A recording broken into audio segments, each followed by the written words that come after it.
رمضان کا جو لفظ بنا ہوا ہے رمضان، را میم ضاد، اور یہ جو رمض لفظ ہے رمضان، اس کے بہت ساری معنی آتے ہیں، اسی معنی کے حساب سے اس کا معنی بھی رکھا گیا ہے، یعنی اس کا نام بھی رکھا گیا ہے۔ ایک وجہ رمضان کو رمضان کہنے کی یہ ہے کیونکہ رمضان کے معنی ہوتا ہے گرمی کی شدت، گرمی کا زمانہ یا گرمی کا بڑھ جانا۔ اب رمضان کو رمضان کیوں کہا جاتا ہے؟ تو ایک وجہ یہ بیان کی گئی ہے کہ یہ مہینہ خاص طور پر اور زیادہ تر عرب میں اس وقت آتا تھا جب گرمی بڑھ جاتی تھی۔ گرمی کیا ہو جاتی تھی؟ بڑھ جاتی تھی، گرمی کی شدت میں اضافہ ہو جاتا تھا، گرمی کا زمانہ آ جاتا تھا، اس وقت یہ مہینہ آتا تھا، اس لیے اہل عرب نے اس کو رمضان کہنا شروع کر دیا۔ اس زمانے کو، اس پیریڈ کو رمضان کا مہینہ کہنا شروع کر دیا گرمی کی شدت کی وجہ سے۔ رمضان کا معنی کیا ہوتا ہے؟ گرمی کی شدت، ایک پہلی وجہ ہو گئی۔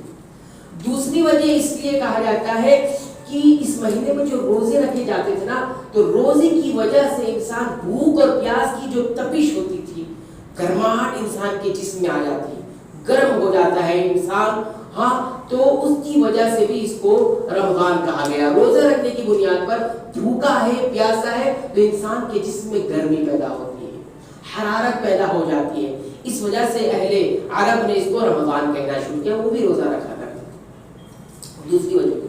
تیسری وجہ یہ ہوئی کہ اس مہینے میں چونکہ نصیحت اور واعظ کی وجہ سے انسان کے دل جو ہے، قلوب جو ہے حرارت محسوس کرتے ہیں۔ عام دنوں میں اتنی حرارت نصیحتوں سے نہیں لیتے ہیں اور واعظ سے نہیں لیتے جتنا اس مہینے میں اثر قبول کرتے ہیں، یعنی گویا انسان کے دل میں حرارت پیدا ہوتی ہے، اس وجہ سے اہل عرب نے اس کو رمضان کہہ دیا۔ جس طرح سے سورج کی روشنی سے یا سورج کی دھوپ سے ریت اور پتھر گرم ہو جاتے ہیں، ایسے ہی نصیحت سے، واعظ سے انسانوں کی دل حرارت محسوس کرتے ہیں، گرمی محسوس کرتے ہیں، اس وجہ سے اس کو رمضان کہا ہے۔ یہ ہو گیا آپ کے سامنے تین وجہ۔ چوتھی وجہ وہ ہے، یہ سنیے کہ رمضان کے معنی جلا دینا بھی ہوتا ہے۔ کیا ہوتا ہے؟ جلا دینا۔ اب چونکہ اس مہینے میں سورج کی روشنی سے گرم ریت جل جاتی اور اسی طرح پتھر جل جاتے تھے، ایسے ہی اس مہینے کے آنے کے بعد نیکیوں سے اور اعمال صالحات سے انسانوں کی گناہ جل جاتے ہیں، ختم ہو جاتے ہیں، اس وجہ سے اس کو رمضان کہا گیا ہے۔ اس کے علاوہ پانچویں وجہ جو بیان کی بہت اہم بات ہے، اس کو بھی سنیے، اور جس کا تعلق ہمارے موضوع سے بھی ہے، خاص طور پر رمضان کے موضوع سے ہے، وہ یہ کہ رمض جو لفظ بنا ہوا ہے نا، رمیض سے بنا ہوا، را میم یا غاد۔ رمیض عرب کی عربی زبان میں کہتے ہیں بارش کے جو بادل آتے ہیں نا، بارش کے بادل، اور بارش کو رمیض کہا جاتا ہے۔ بارش برستی ہے اور وہ بادل آتے ہیں بارش کے، اس کو رمیض کہتے ہیں عرب والے۔ اب اس سے مناسبت کیا ہے؟ رمضان کو رمضان کیوں کہتے تھے؟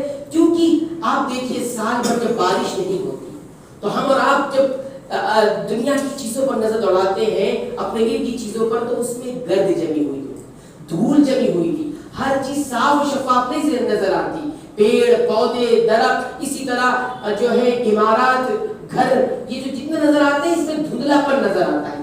لیکن جیسے ہی بارش گرتی ہے، بارش گرنے کے بعد پھر سارا منظر، جب بارش ختم ہوتی ہے تو فضا بھی آلودگی ختم ہو جاتی ہے، منظر صاف ہو جاتا ہے، گھروں کی جو چھتیں ہوتی ہیں، عمارتوں کی جو دیواریں ہوتی ہیں، وہ صاف و شفاف نظر آنے لگتی ہے، اور ہم دیکھتے ہیں درختوں پر ہریالی نظر آتی ہے، درختوں پر جو گرد و غبار ہے وہ صاف ہو جاتے ہیں، اور زمین بھی بڑی صاف و شفاف نظر آنے لگتی ہے۔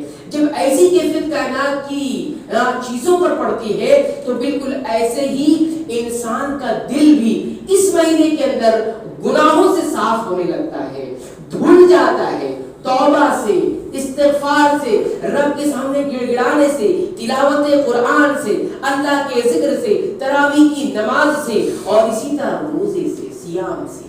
تو جس طرح سے نیکیاں دھل دیتی ہے، بدن کو بھی دھل دیتی ہے، انسان کے اندر کو بھی دھل دیتی ہے، انسان کی روح کو بھی پاک کر دیتی ہے، اسی طرح جس طرح سے بارش اور جو بادل ہوتے ہیں بارش والے، وہ جو کائنات کی چیزوں کو صاف کر دیتے ہیں، فضائی آلودگی کو ختم کر دیتے ہیں، دھول سے کائنات صاف ہو جاتی ہے، اور بارش کے بعد کا جو منظر ہوتا ہے بڑا دیکھنے کے لائق ہوتا ہے۔ ایسے رمضان کے بعد کا انسان بھی دیکھنے کے لائق ہونا چاہیے، دیکھا جائے کہ ہاں یہ وہی انسان ہے جو رمضان سے پہلے شعبان میں کیسا تھا، رمضان کے بعد اب یہ کیسا ہو گیا۔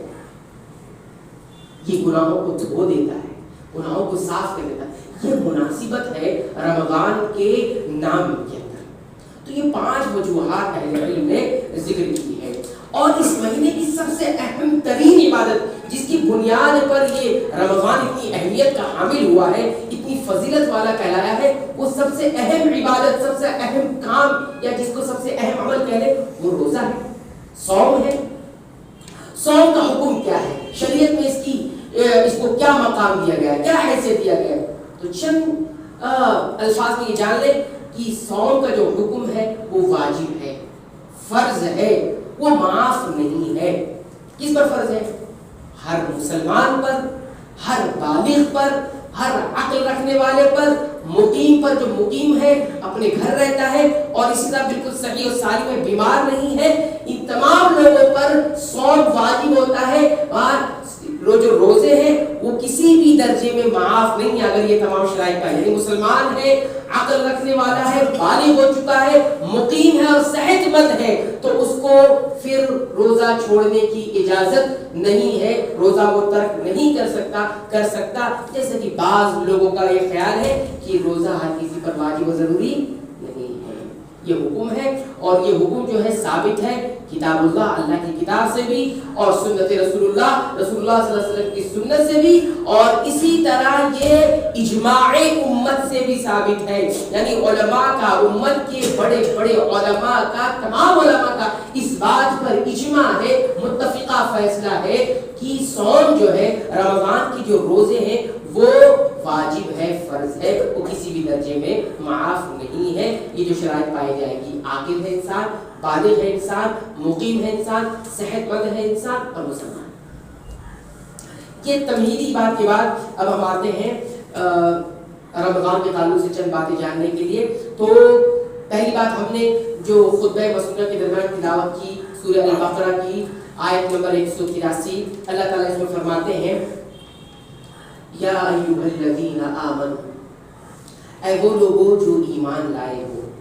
یہ پہلی بات ہوگی۔ اللہ تعالیٰ نے سب سے پہلے آیت کی ابتدا کی ہے ایک خطاب سے، اس کو ایڈریس بولتے ہیں، خطاب کر رہے ہیں اللہ رب العالمین، یا ایھا الذین آمنوا۔ اس پر غور کرنے کی بات یہ ہے کہ روزے کے حکم سے پہلے، روزے کی بات کرنے سے پہلے اللہ رب العالمین نے انسانوں میں خطاب اس کو کیا ہے، وہ ایمان کے حوالے سے کیا ہے۔ یا ایھا الذین آمنوا، گویا معلوم یہ ہوا کہ صوم اور صیام کا براہ راست تعلق کس سے ہے؟ انسان کے ایمان سے ہے، کہ ایمان ہونے کی دلیل ہے۔ جو روزے نہیں رکھتے، جو روزے کو بجا نہیں لاتے، روزے کے تقاضے کو پورا نہیں کرتے، وہ گویا اللہ کے اس خطاب سے دور ہے۔ یا ایھا الذین آمنوا، نعمت ایمان کی اہمیت ہے کہ اللہ رب العالمین انسان کو جب پکارتا ہے تو سب کو نہیں پکارا اے انسانوں، اے مسلمانوں، نہیں، انسان کی جو اندر کی چیزیں، جو دل کا تعلق جس سے ہے وہ ایمان ہے، اس سے پکارا یا ایھا الذین آمنوا۔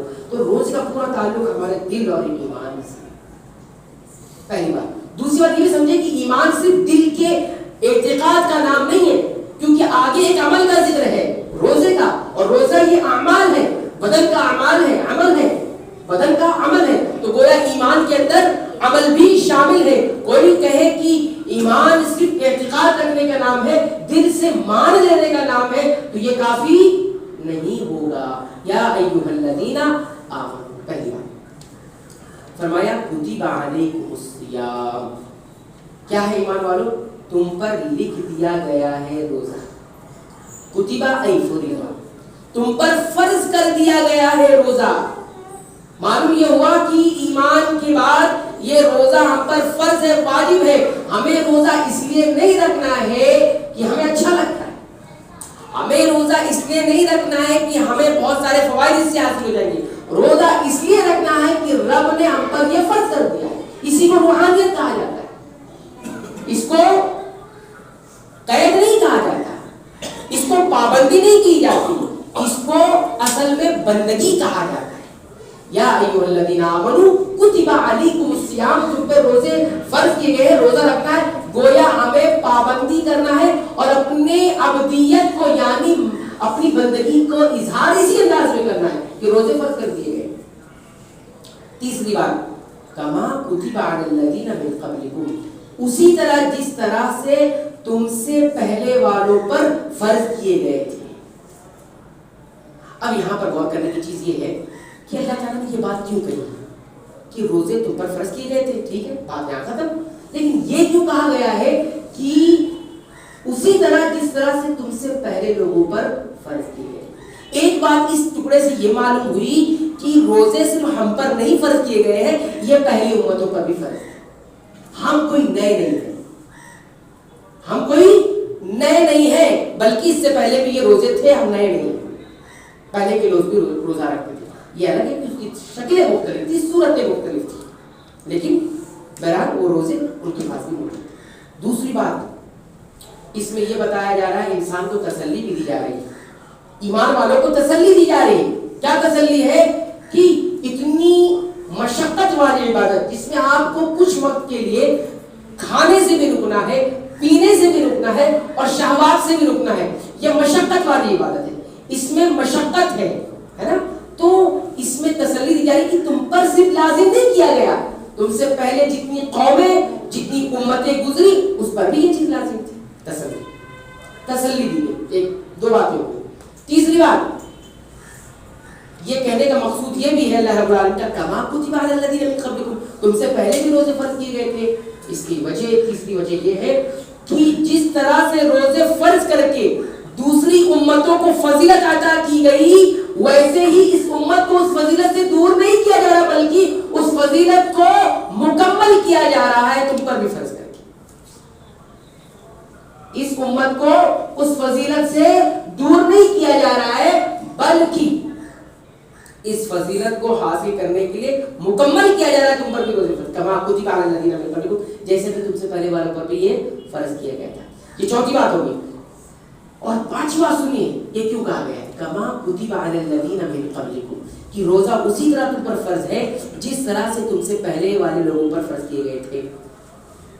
پانچویں وجہ یہ ہے کہ پہلے کے لوگ روزہ رکھتے تھے نا, روزہ رکھنے والوں کا ایک قافلہ بن گیا. کیا بن گیا؟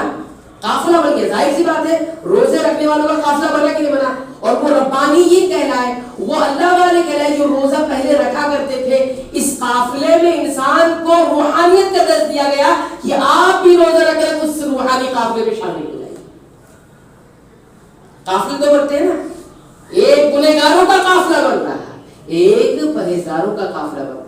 دو گروہ چل رہے ہیں, آپ کس گروہ میں شامل ہونا چاہتے ہیں؟ ان گنہگاروں کے قافلے میں شامل ہونا چاہتے ہیں, گروپ میں شامل ہونا چاہتے ہیں, یا ان پرہیزگاروں کے گروپ میں شامل ہوتے ہیں, یا ان اللہ والے گروپ میں شامل ہونا چاہتے ہیں؟ کما کتب علی الذین من قبلکم, کہ روزہ اسی طرح فرض کیا گیا جس سے تم سے پہلے لوگوں پر فرض کیا گیا تھا. یہ روحانیت کا درس ہے, یہ روحانیت کا درس ہے. انسان اپنے آپ کو روزہ رکھتے وقت یہ محسوس کرے کہ میں ان قافلے میں شامل ہونے جا رہا ہوں جو قافلے ہاں جب سے شریعت قائم ہے, جب سے لوگوں کا قافلہ چل رہا ہے روزہ رکھنے والوں کا اور اللہ والوں کا.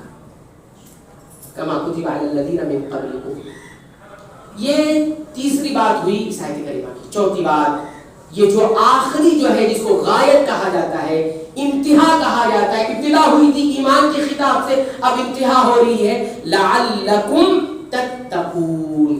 روزہ اس لیے فرض کیا گیا ہے تاکہ تم متقی بن جاؤ.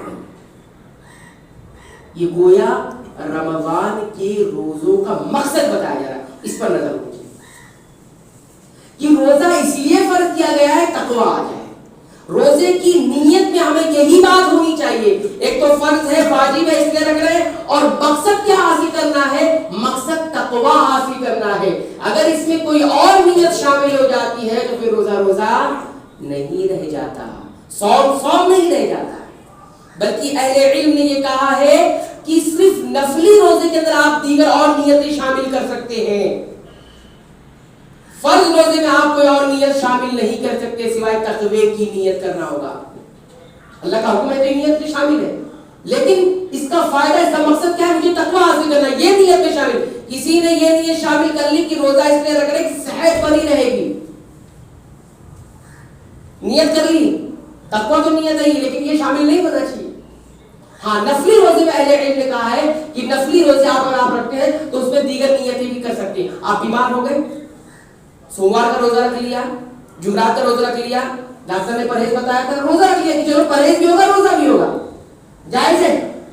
کیا ہے؟ آپ نے نیت اس میں صحت مندی کی شامل کر لی، پرہیز بتایا تھا، آپ روزہ رکھ کے پرہیز کر لیں گے۔ لیکن رمضان المبارک کے مہینے کے جو روزے ہیں اس میں کوئی نیت نہیں، صرف ایک نیت ہے، تقوی کا حصول، لعلکم تتقون۔ اس کو شرعی مقصد کہا جاتا ہے۔ ایک دنیاوی مقاصد ہوتے ہیں، صحت یا دیگر۔ اور دیکھیے آپ رمضان مبارک کے مہینے میں دیگر لوگ بھی روزے رکھ لیتے ہیں، آپ کو واقعات سننے کو ملتے ہوں گے کہ فلاں جگہ نے فلاں غیر مسلم بھی روزہ رکھ لیا ہے، فلاں اچھا لگتا ہے، صحت بنی رہتی ہے، روحانیت آتی ہے۔ لیکن نہیں، یا ایھا الذین آمنوا، ایمان کے ساتھ ہی وہ روزہ مقبول۔ دوسرا، تقوی کے حصول کے لیے روزہ مقبول، ورنہ مقبول نہیں، دنیا میں فائدہ حاصل ہو جائے گا۔ لیکن ایک مومن کو، ایک مسلمان کو روزہ کس نیت سے رکھنا ہے؟ تقوی کی نیت سے رکھنا ہے۔ اب یہیں سے ایک بات میں آپ کو کہنا چاہتا ہوں، دو چیزیں ہوتی ہیں، ایک ہوتی ہے عبادت، ایک ہوتی ہے عادت، دونوں میں فرق رکھا جائے۔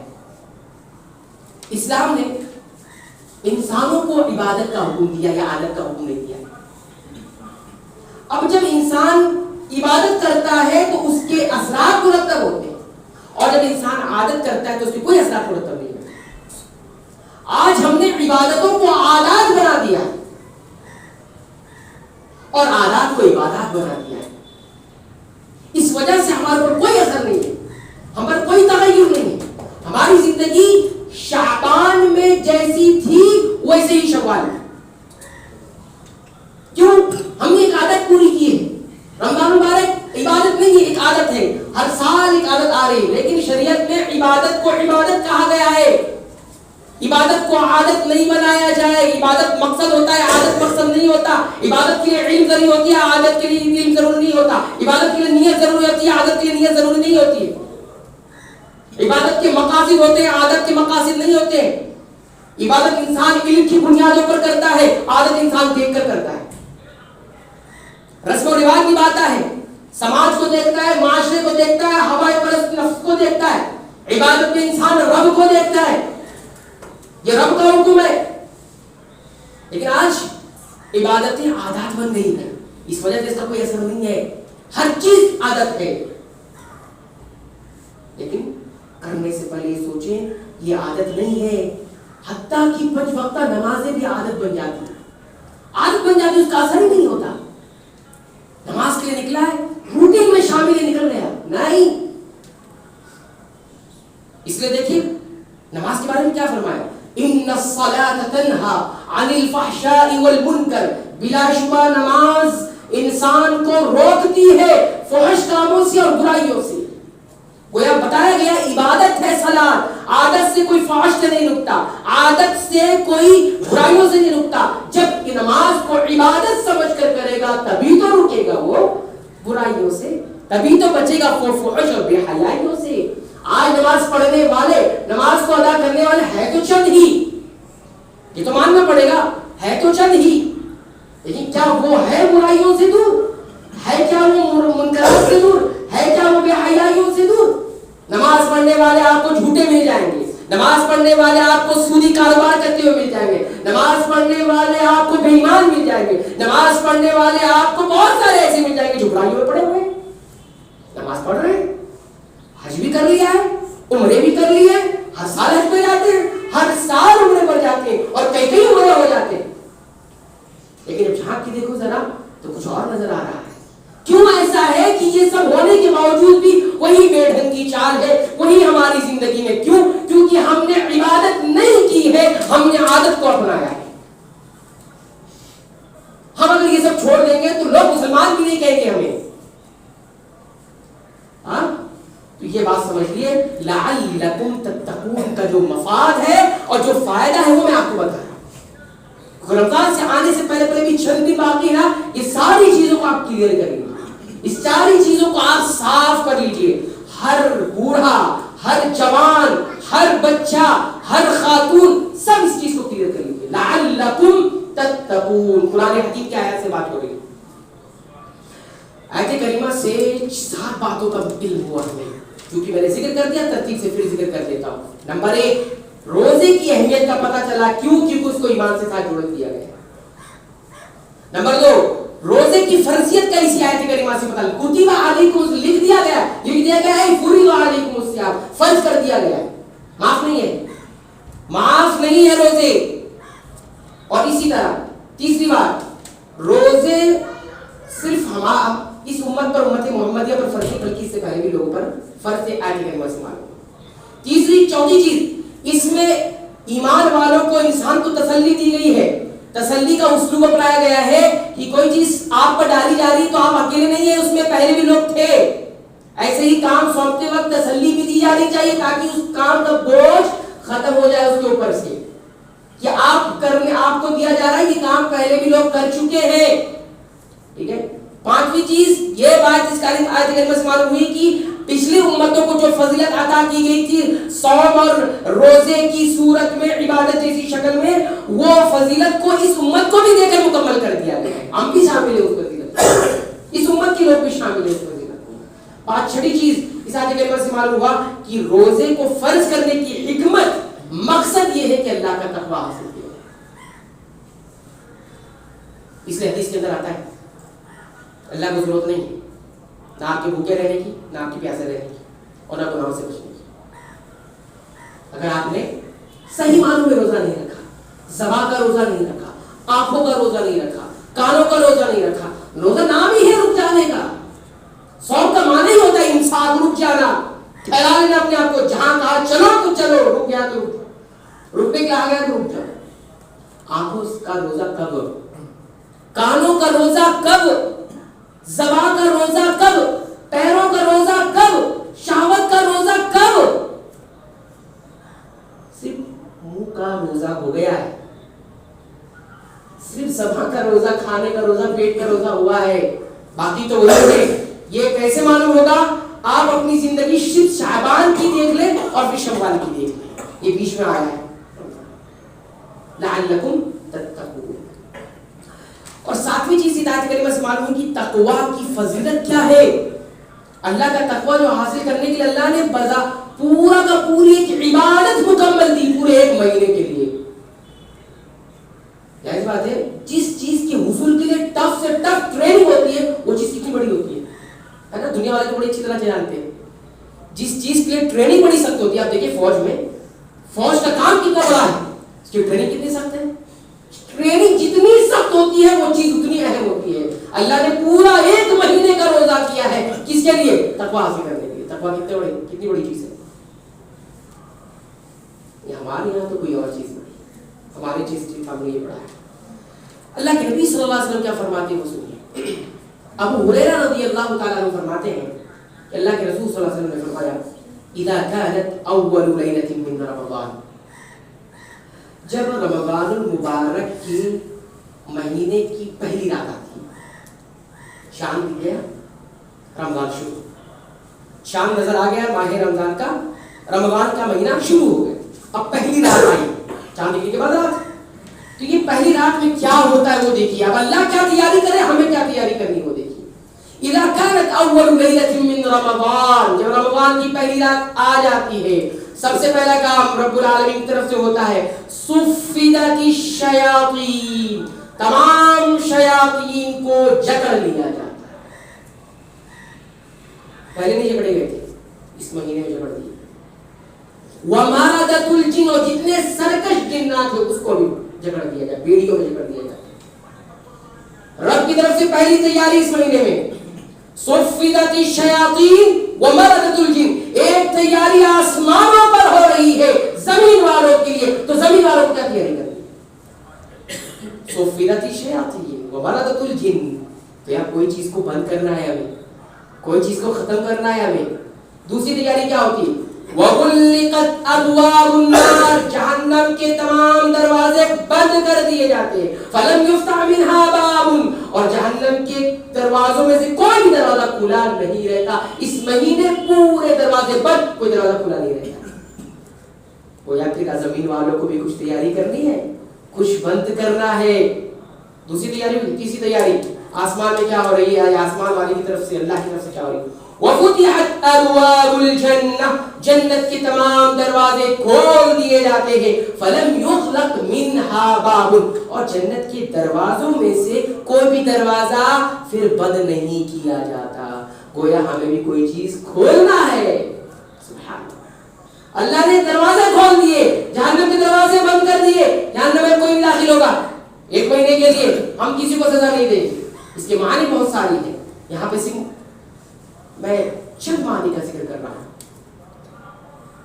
آسمان والا جب یہ تیاری ہے، اللہ رب العالمین یہ تیاری کروا رہے ہیں، تو زمین والوں کو کیا تیاری کرنی ہے؟ اصول مل رہا ہے. گناہوں کے دروازے بند کرو، نیکیوں کے دروازے کھولو. گناہوں کی دکانیں بند کرو، نیکیوں کے در کھولو. اس کے بعد چوتھی تیاری وَنَادَى مُنَادٍ، رمضان کی اس پہلی رات میں شروع ہوتا ہے. وَنَادَى مُنَادٍ، ایک پکار لگانے والا پکارتا ہے. اہل علم کا فرشتہ ہوتا ہے. وَنَادَى مُنَادٍ، ایک آواز لگانے والا آواز لگاتا ہے. کیا آواز لگاتا ہے؟ یا باغی الخیر، اے خیر کو، بھلائی کو ڈھونڈنے والے، تلاش کرنے والے، اقبل، آجا. سبحان اللہ، اللہ نے ایک فرشتوں کو مقرر کر دیا، آواز لگائی. یا باغی الخیر، بھلائی کی تلاش کرنے والوں کہاں ہو؟ آ جاؤ، بھلائی لینے کا موقع آ چکا ہے. وَيَا بَاغِيَ الشَّرِّ، اور اے بھلائی کے ڈھونڈنے والوں، برائی کے پیچھے پڑنے والوں، اقصر، رک جاؤ.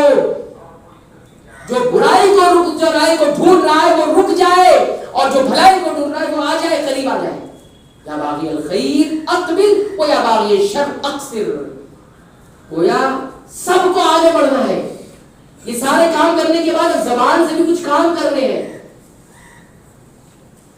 اور پانچویں اور آخری تیاری اللہ رب العالمین کی طرف سے کیا ہوتی مہینے میں؟ وَلِلَّهِ عُتَقَاءُ مِنَ النَّارِ، اور اللہ رب العالمین اس مہینے میں چند لوگوں کو جہنم سے آزادی کا پروان ہے. جس کا فیصلہ جہنم میں جانے کا ہو گیا ہے، اس مہینے میں کیا ہوتا ہے؟ ان کو پروانے ملتے ہیں، آزادی کے، رہائی کے پروانے ملتے ہیں. یہی تو غیبی امور ہے، اسی پر تو ایمان رکھنا ہے. کسی کو معلوم کہاں چھوٹ رہے، کہاں نکل رہے، کہاں رہائی ہو رہی ہے، کس جیل میں ہے. وَلِلَّهِ عُتَقَاءُ مِنَ النَّارِ، ہمارا ایمان ہے کہ جس طرح سے دنیا کی جیلیں دیکھ کر اس میں فلاں کی آج رہائی ہوئی ہے، فلاں کی ضمانت منظور ہوئی ہے، ارے اس مہینے میں ہمیشہ ہمیش کی جیل سے کچھ لوگوں کو رہا کیا جاتا ہے. ایسے انسان بھی تو رہا کرے اپنے صاف و شفاف دل کو، جس نے اللہ نے امانت کے طور پر دیا ہے، اس کے گناہوں کی جگڑن سے آزاد تو کرے. کیوں نہیں آزاد کرتا؟ کیوں اپنے اعضاء و جوارح کو اللہ کی نافرمانیوں کی بیڑیوں میں جکڑ کر رکھا ہے؟ وَلِلَّهِ عُتَقَاءُ مِنَ النَّارِ. اور آگے تو بڑی تسلی والی بات ہے، وَذَلِكَ فِي كُلِّ لَيْلَةٍ، اور یہ بات ہر رات ہوتے رہتی ہے. ایک رات میں اپنی بخشش نہیں کروا سکے، دوسری رات بھی ہے، دوسری نہ کروا سکے، تیسری رات بھی ہے، چوتھی بھی ہے، 10 دن ہے، 20 دن ہے، 30 دن ہے. وَلِلَّهِ عُتَقَاءُ مِنَ النَّارِ، وَلِلَّهِ عُتَقَاءُ مِنَ النَّارِ وَذَلِكَ فِي كُلِّ لَيْلَةٍ. دیکھا آپ نے 5 تیاریاں ہوئی ہیں اس ماہ مبارک. اس فضیلتوں کو حاصل کرو. لوگوں نے من گھڑت موضوع باتیں گڑ گڑ کر دوسری دیگر فضیلتیں بیان کی جو رسول اللہ صلی اللہ علیہ وسلم نے بیان کی. میں آپ کو صحیح ترین بات جو رسول اکرم صلی اللہ علیہ وسلم سے ثابت شدہ بات ہے وہ بتا رہا ہوں. رمضان مبارک کے مہینے میں وَلِلَّهِ عُتَقَاءُ مِنَ النَّارِ وَذَلِكَ فِي كُلِّ لَيْلَةٍ، ہر رات یہ ہوتا ہے. تو یہ جو 5 باتیں کا تذکرہ آیا، اس 5 باتوں سے ہمیں سبق کیا ملتا ہے نا، وہ آپ کو بتا دیا گیا۔ آپ کو کرنا کیا ہے، شیطان کو جکڑ دیا گیا اور سرکش شیاطین کو جکڑ دیا گیا۔ اچھا، ایک شبہ لوگوں کے درمیان پیدا ہو جاتا ہے کہ شیاطین قید کر دیے گئے، سب بند ہو گئے، پھر یہ رمضان کے مہینے میں گناہ کیوں ہو رہے ہیں؟ کیوں ہو رہے ہیں گناہ؟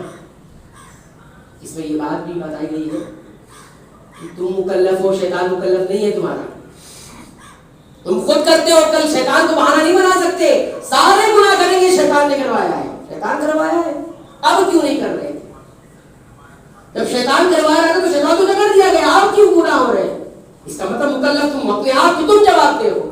ایک تو یہ بات ہے، دوسری بات یہ ہے کہ سارے شیاطین کو تو نہیں قید کر دیا جاتا ہے، بعض روایتوں میں آتا ہے کہ جو سرکش یعنی جو مجرد شر ہی پھیلانے والے ہوتے ہیں انہیں قید کیا جاتا ہے، بڑے بڑے جو شیاطین کے رئیس سردار ہوتے ہیں ان کو قید کیا جاتا ہے، باقی شیطان تو گھومتے رہتے ہیں۔ تیسری بات یہ کہ یہ کہ شیطان بہکا کر گمراہ کر کے کچھ انسانوں کے شیاطین کو چھوڑ رکھتا ہے، ہم تو چلے اب تمہارے حوالے، ہم تو چلے ہمیں تو جکڑ دیا گیا ہے، لیکن وہ شیاطین جو انسانوں میں بن گئے ان سے دور رہنا، ان سے دور رہنا ہے۔ یہ بات ہے، اس آیت اس حدیث سے نبی کریم صلی اللہ علیہ وسلم کی اس فرمان سے 3 باتیں کہی۔ نمبر 1، پہلی بات تو یہ معلوم ہوئی کہ اس مہینے کی خصوصیت کتنی اہم ہے، کتنی خاص چیزیں اس مہینے میں ہو رہی ہیں، تیاریاں کیسی ہو رہی ہیں دیکھیے۔ دوسری بات، تمام شیاطین یا شیاطین کے بڑے بڑے سردار سرغنہ لوگ، باقی بات ہے باکس لوگ جب بند ہو جاتے ہیں تو پھر جو نیچے والے لوگ ہیں ان کو۔ دوسری بات یہ بھی ہے کہ اہل ایمان پر کا زور نہیں چلتا، روزہ رکھ لیا تو اہل ایمان کا اس پر زور نہیں چلتا، ایمان والوں پر زور نہیں چلتا، وہ نہیں بیٹھتے۔ اور تیسری چیز معلوم ہوئی کہ رمضان کے مہینے کے جو روزے ہیں شریعت نے اس کو تقوی حاصل کرنے کے لیے، تقوی حاصل کرنے کے لیے اتنی ساری تیاریاں ہوئی ہیں، کتنی بڑی چیز ہے تقوی۔ جیسے آیت کریمہ سے ہم نے بتایا، ویسے اس سے سمجھیے کہ اللہ نے تقوی کے حصول کے لیے کیا کیا انتظامات کر رکھے، ہم کتنا انتظام کرتے ہیں۔ متقی کہلوانا چاہتے ہیں، متقی بننا نہیں چاہتے ہیں، ہم مسلمان کہلوانا چاہتے ہیں، مسلمان بننا نہیں چاہتے۔ حج کر کے آئے تو حاجی صاحب نہیں کہیں گے، ناراض ہو جائیں گے، حاجی بننے گئے تھے یا حاجی کہلوانے گئے تھے؟ ایسے بہت سارے لوگ ہیں، ہم تو سنتے رہتے ہیں، بھائی آپ حج کرنے گئے تھے تو حاجی صاحب کو الحاج لگاؤ ہمارے ساتھ، الحاج نہیں لگا تو ناراض، لفافہ واپس ہو جاتا ہے، بھائی اس پہ الحاج بھی لکھا ہوا ہے، ہم حج کر کے آئے، بھائی کتنے حج کر لیے ہم تو معلوم نہیں ہے آپ کو، حاجی بننے گئے تھے یا پھر حاجی کہلانے گئے تھے؟ ہماری عبادتوں کا حال کیا ہے؟ تھوڑی سی عبادت کی تو 10 لوگوں کو بتائیں گے ہم نے عبادت کر لی ہے، تو کہاں تقویٰ رہ گیا؟ جس کے لیے عبادت کی اس کی نظر میں ہو تم، تمہارا ظاہر بھی اس کی نظر میں اور تمہارا باطن بھی اس کی نظر میں، تمہارا اعمال بھی اس کی نظر میں، تمہارا دل بھی اس کی نظر میں۔ ذرا سا دینے کا کیا خرچ کرنا ہوا تو 10 لوگوں کو بتا رہے ہیں، اور آج تو زمانہ بدل گیا، مطلب دور بدل گیا، اتنی سی نیکی ہے، اتنا اشتہار ہے، فلاں صاحب نے فلاں کو دیا، فلاں صاحب نے اتنے بانٹے، فلاں صاحب نے اتنا دیا، اتنا دیا، اتنا دیا۔ نیکی کرنے کے بعد چھپاؤ، ایسی نیکیاں بھی کی جائیں جس کے گواہ صرف تم اور رب ہو۔ کیا نیکی ہمارے پاس ایسی ہے جس کے گواہ صرف حق اور رب ہے؟ تو یہ ہے تقوی کی حاصل کرنے کے لیے کتنے انتظامات کی ہیں۔ تو آپ دیکھیں اسباب جو اختیار کرنے ہیں تقوی حاصل کرنے کے، ایک تو شیاطین کو قید کرنا، یہ ایک سبب ہے تقوی حاصل کرنے کے لیے۔ دوسرا، جہنم کے دروازوں کو، بعض روایتوں میں الفاظ یہ ہے کہ اللہ تعالیٰ جو ہے مغفرت کے دروازے کھول دیتا ہے، رحمت کے دروازے کھول دیتا ہے، اور اسی طرح اللہ دروازے کھول دیتا ہے جنت کے تقوی حاصل کرنے کے۔ اب جنت کے دروازے کھلے ہیں، انسان پھر دکھتا ہے، جو دکھتا ہے وہ بکتا ہے، کہتے ہیں نا جو دکھتا ہے وہ بکتا ہے، دیکھ ہی نہیں رہا تو کیا کرے دیکھ لو۔ یہی تو قانون ہے اللہ رب العالمین کا، جنت کے دروازے کھول دیے گئے ہیں، جنت کی معرفت بھی حاصل کرے، جنت کیا چیز ہے، تبھی تو لالچ پیدا ہوتی ہے۔ جنت کی لالچ کب پیدا ہوگی؟ جو جنت کو جانتے ہوں گے ہم۔ اس کے بعد جو ہے چوتھی چیز، اللہ تعالیٰ ایک منادی لگانے والے کو بھی لگا دیتا ہے، آپ کو سنائی دیتی وہاں نہیں سنا دیتی، لیکن دل محسوس کرتے، دل محسوس کرتا ہے اسے. دل کی بھی ایک آواز ہوتی ہے، جو اس آواز کو جو دل سنتا ہے پھر دل بولتا ہے، دل کہتا ہے. ہر گناہ سے پہلے، ہر نیکی سے پہلے دل بولتا ہے. انسان سننے تو صحیح، کان تو لگائے. اب یہاں پہ دیکھیے رمضان کی جو اہم عبادت ہے وہ صوم ہے، صیام ہے. اس کے کچھ فوائد ہیں. میں 3 فائدہ ذکر کر کے اپنی بات ختم کروں گا. پہلی بات روزے کے فائدے میں سے یہ ہوتی ہے کہ روزہ جو ہے یہ دنیا سے بے رغبتی پیدا کرتا ہے. بے رغبتی، روزہ اس سے فائدہ کیا حاصل ہوتا ہے؟ دنیا سے بے رغبت ہوتا ہے انسان. کیسے بے رغبت ہوتا ہے؟ 2 چیزیں انسان کو دنیا کی طرف دھکیلتی ہیں. ایک ہوتا ہے منہ، جس کو کیا کہا جاتا ہے؟ پیٹ، بطن، پیٹ. اس کے لیے انسان دنیا کی طرف جاتا ہے. اور ایک ہوتا ہے انسان کی شرمگاہ. یہ دونوں شہوت کے راستے ہیں. یہیں سے شہوت ہے. رمضان میں یہ دونوں بند کر دیے جاتے ہیں، یہ دونوں بند کر دیے جاتے ہیں. اسی سے رک کر ہی انسان دنیا سے بے رغبت ہو سکتا ہے. روزے سے ذریعے ہی بے رغبتی حاصل ہو سکتی ہے. کھانا رکھا ہوا ہے سامنے نہیں کھا سکتے، پانی رکھا ہوا ہے نہیں پی سکتے. اس کے بعد روزے کا دوسرا فائدہ یہ حاصل ہوتا ہے کہ انسان اپنے نفس کو عادی بنائے. یہ ٹریننگ کا مہینہ ہے، یہ ٹریننگ کا مہینہ ہے، تربیت کا مہینہ ہے.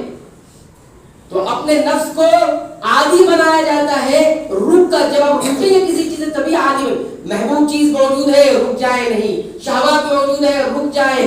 اسی طرح یہ سب اللہ کی اطاعت میں ہوگا، اللہ کی رضا حاصل کرنے کے لیے ہوگا. تو نفس کی تربیت اس میں ہوتی. اس مہینے کو آپ ٹریننگ کا مہینہ سمجھیں کہ اس کے بعد ہم پھر کچھ نہیں کریں گے. اس کے بعد ہم دنیا سے بے رغبت ہوں گے. اس کے بعد ہم بھیجا دنیا کی طرف نہیں جائیں گے.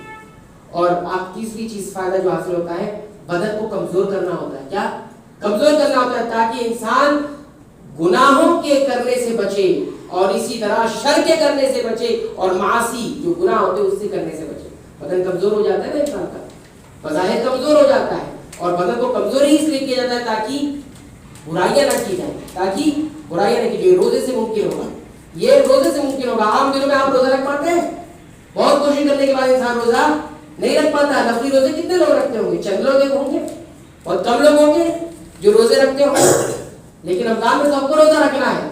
تو یہ روزے سب کو رکھنا ہے، تو اس رکھنے سے اس کی عادت پیدا ہوتی ہے. یہ تمام باتیں یاد رکھیں رمضان سے آنے سے پہلے. تو یہ ہم نے آپ کو چند باتیں رمضان کے تعلق سے ذکر کی. اللہ تعالیٰ سے دعا کرتے ہیں کہ رب العالمین تو ہمیں کئی ہوئی باتوں پر غور کرنے کی توفیق عنایت فرمائے، اس کی معنی کو سمجھنے کی توفیق عنایت فرمائے، اور اسے یاد رکھنے کی توفیق عنایت فرمائے، اس کے مطابق عمل کرنے کی توفیق عنایت فرمائے. آمین. وآخر دعوانا الحمدللہ رب العالمین.